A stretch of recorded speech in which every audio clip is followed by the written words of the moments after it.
Apple is about to charge you $1,200 for a phone that is, and I need you to hear this, almost identical to the one you already have. Same size, same camera plateau, same titanium frame. And no, they didn't bring black back. But here's the thing, underneath all of that very familiar exterior is something genuinely different. And one of those differences? A variable aperture camera, a first for any iPhone, which promises greater control over light and depth of field. That's not a spec sheet checkbox. That's a camera philosophy change. We'll get to exactly what that means for your photos in a second. Apple's high-end iPhone Fold will get most of the attention in 2026, but the iPhone 18 Pro Max has some genuinely useful upgrades, starting with Apple's first ever 2-nanometer chip. So the question isn't whether this phone is good. It obviously is. The question is it worth it? And more importantly, who should actually buy this and who should just not? Let's figure that out. Everything you're about to hear is based on the most current leaks, supply chain reports, and credible analyst sources as of right now, April 2026.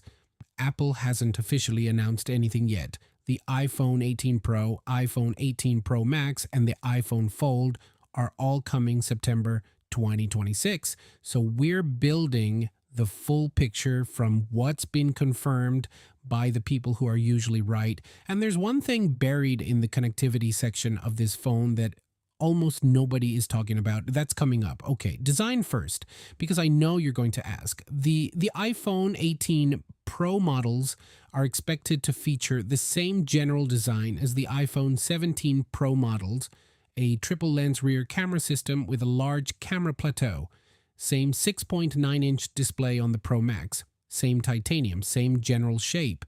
New colorways are rumored though, including a deep shade of red, possibly burgundy or purple toned, and a coffee shade. So if you've been waiting for Apple to make a phone that matches your morning aesthetic, this might be your year. There will be no black option, according to Leaker Instant Digital. For the second year in a row, I don't know who at Apple decided black was canceled, but they're making decisions. Now here's where it gets interesting on the front.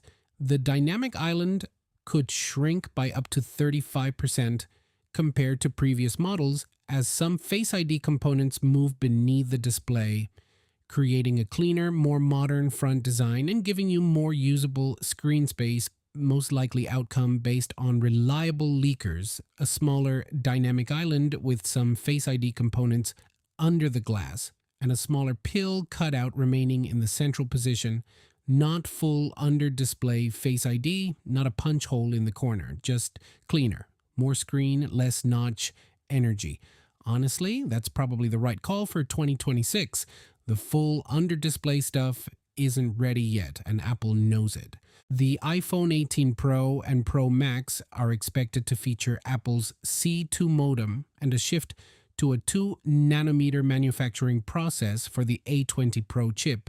2 nanometers. For context, the A19 Pro in your current phone is 3 nanometers. Every time Apple shrinks the process node, you get more performance, less heat, and better battery efficiency, all at the same time. It's the closest thing to magic that happens in a semiconductor fab. The new A20 Pro chip is rumored to deliver 15 to 30% better power efficiency than the A19 Pro, 15 to 30%. That's not a benchmark number. That's I forgot to charge last night and I'm still at 40% at 9 p.m. number. That's a real life change.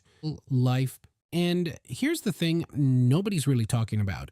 Apple's C2 modem could add support for 5G satellite connectivity, allowing direct phone-to-satellite links and potentially extending coverage into remote areas. This could mean full internet access over satellite, supplementing 5G networks. And Apple is planning to allow third-party apps to access that satellite connection. Third-party apps over satellite. That's not just a feature. That's infrastructure. This is the one. This is the feature that might actually change how you think about shooting in a phone. The iPhone 18 Pro models are set to gain a variable aperture lens for the main camera. A variable aperture would let users manually adjust how much light gets to the sensor in cutting down on overexposure and providing new customization options for lighting and depth of field. Think about what that actually means. Right now, your iPhone takes a photo and guesses what aperture is best. Computational photography is doing the heavy lifting.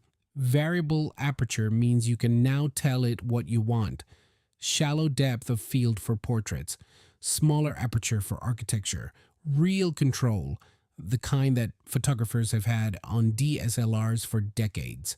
Now on your pocket computer. Is it going to replace your mirrorless camera? No, but is it going to make the gap between phone photographer and real photographer feel a lot smaller? Genuinely, yes. The iPhone 18 Pro Max also adds a 48 megapixel front camera, replacing the 12 megapixel selfie camera on the iPhone 17 Pro Max, enabling sharper selfies, improved portrait video, and better low light performance. Going from 12 megapixels to 48 on the front camera is not incremental. That's a generational jump in selfie quality. Video calls, FaceTime, Reels, all of it gets dramatically better. And considering that most people use the front camera more than they'll ever use a variable aperture setting, this might actually be the more impactful upgrade for the average person. The iPhone 18 Pro Max is expected to pack a 5,100 to 5,200 million per hour cell, up from the iPhone 17 Pro Max's 5,088 million per hour, making it Apple's largest battery ever. Now I know what you're thinking. That's barely bigger. And you're right.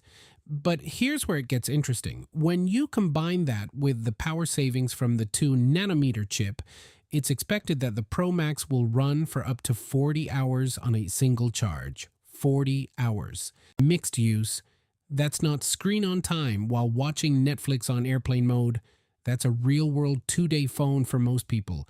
If the rumors hold up, the iPhone 18 Pro Max looks set to deliver the best all-day plus endurance among premium flagships and could finally kill charging anxiety for good. I'm going to need to actually test this before I believe it, but the combination of a bigger cell and a dramatically more efficient chip makes this entirely plausible. The math works. Okay, we have to talk about this.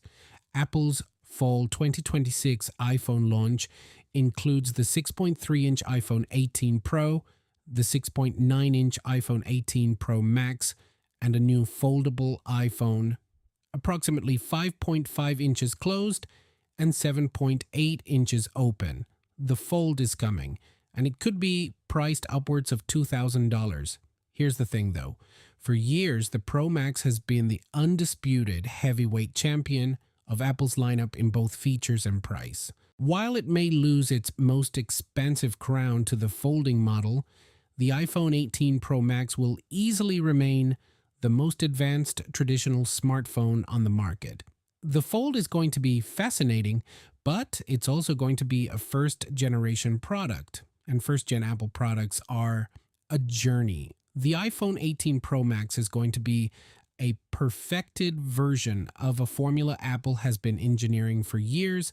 Those are very different value propositions. So, who should buy the iPhone 18 Pro Max? If you're on an iPhone 15 or older, this is a no-brainer.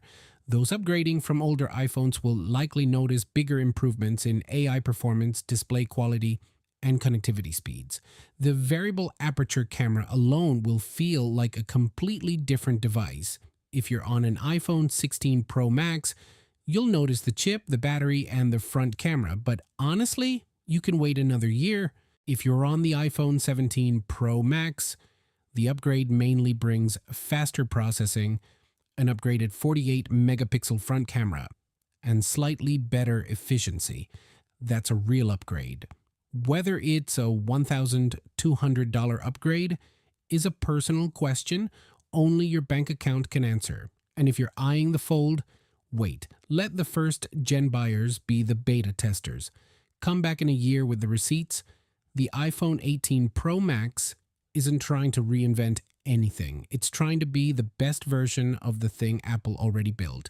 And based on everything we're seeing, yeah, it might genuinely be the best phone of 2026. Not the most exciting, the best. There's a difference. I'm curious though, variable aperture camera or that 40-hour battery claim. Which one actually has you more interested? Let me know. See you next one. A peace.